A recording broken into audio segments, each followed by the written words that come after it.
You asked and you asked, and now your asking has become regular.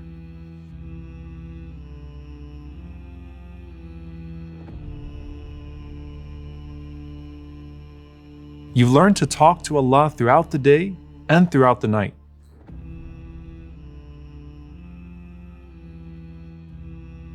But while you're enjoying your new closeness with Allah, you're still wondering how the answer to your prayers is going to unfold. You have crucial decisions ahead. Career decisions, family decisions, life decisions, and you and everyone you love is praying for you to get it right. Imam an-Nawawi rahimahullah said, no person ever regrets istikharah, which is to seek consultation from righteous people, and istikharah, which is a prayer for guidance from your generous Lord. And with big moments ahead, and your du'as for the means to all fall into place, you now await the results of your prayer.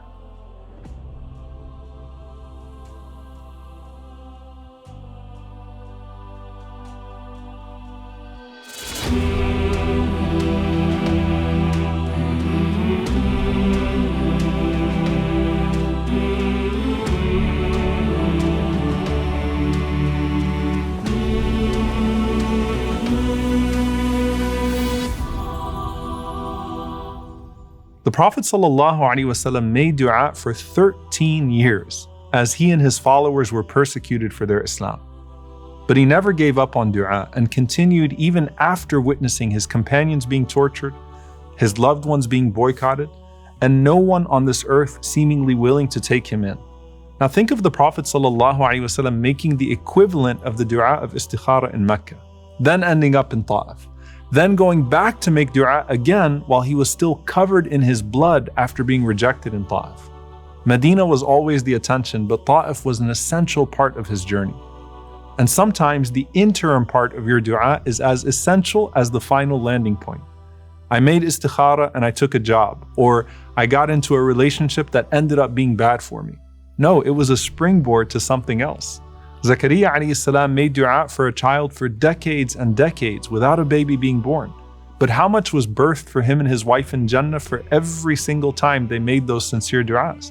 While perhaps Allah opened up other opportunities for them that wouldn't have been possible if they had children. Would Zakaria have paid as close attention to Maryam, the greatest woman of all time, and taken care of her and provided for her if he had children of his own? Ibrahim and Sarah made dua for children for decades before they arrived.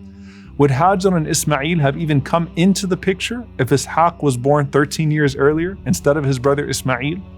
Allah answered all of their duas according to His time and His plan, and brought out the best in every one of those circumstances. The Prophet ﷺ wanted his home in Mecca to embrace him right away, but he was gifted with Medina, an entire city of his own. The dua of istikharah is asking Allah to place you where it's best for your dunya and akhirah at that particular juncture. The problem is when we get stuck in the middle of the istikharah and not the place that Allah subhanahu wa ta'ala intends us to eventually arrive. And at that point, we can get irritated. So when someone says, I made the dua of istikharah, and then I married this person who turned out to be terrible, or I got this job that turned out to be miserable. So where was the good in all of that? Well, in your istikharah, you're asking Allah for what's good in the akhirah and the dunya. And sometimes those things are going to be in conflict at the particular time that you're asking. And sometimes the same istikharah is going to give you different results based upon where you're at in your journey. Allah subhanahu wa ta'ala maybe wanted you to grow in your character and raise your rank the first time that you made the istikharah. How? By depriving you of what you were asking for in this life, but giving you something better in the hereafter. But then the second time comes around and you make the same istikharah, and after your character and rank got to where was best for you, Allah answered you with what you wanted in this life. Think of this incident. The Prophet ﷺ initially marries Zayd to Zainab, and their marriage did not work out at all. But then Zainab got to marry the Prophet ﷺ instead. And Zayd had his name revealed in the Quran that we still recite today. So look where they ended up. And I think they'd both say that the end result was totally worth the experience. If you could see the wisdom of the process before the final product, you'd not only be more understanding, but also more grateful.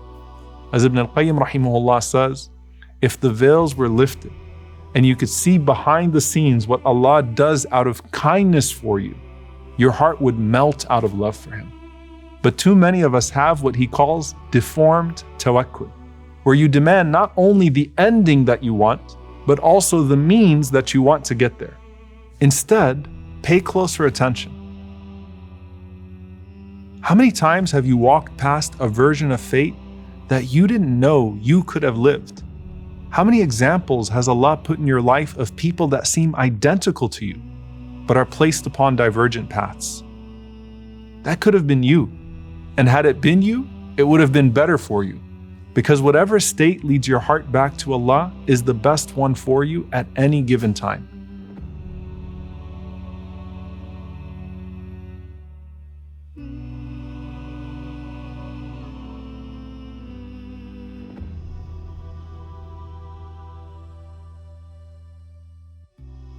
And so when it feels like you're facing rejection after rejection, but that's what keeps pushing you back to Allah over and over again, then maybe that was the whole point of the rejection in the first place. As Sufyan ibn Uyayna said, what the servant hates is better for him than what he loves, because what he hates will cause him to increase in his dua, and what he loves will distract him from dua.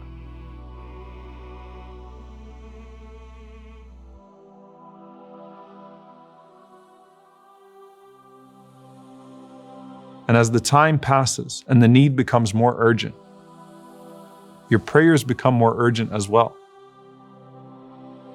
The more those tears start to flow from your eyes, you start to call out to Allah by names you didn't even know before.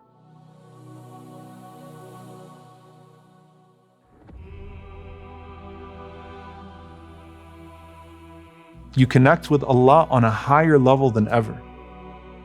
Then you realize that the delay along the way was actually the greatest gift.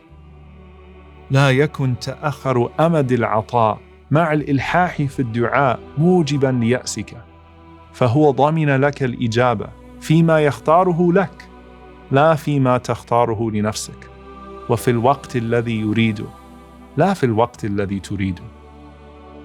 If in spite of intense supplication, there's a delay in the timing of the gift, let that not be the cause for your despair. For He has guaranteed you a response in what He chooses for you, not in what you choose for yourself, and at the time He wills, not the time you desire. And the tranquility that comes when a person finally decides to let go of the outcome they so desperately want is a feeling beyond words. A humble submission to Allah. And it may even be that Allah will not give you what you think you need until you merely want it. Sometimes He breaks your dependence on it, then He gives it to you.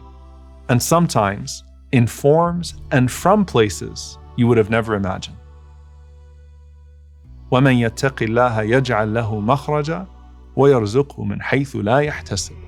Whoever has taqwa of Allah, He makes a way out for him and provides him from places he would have never expected.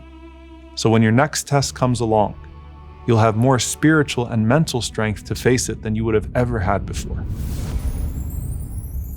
قل لن يصيبنا إلا ما كتب الله لنا هو مولانا وعلى الله فليتوكل المؤمنون.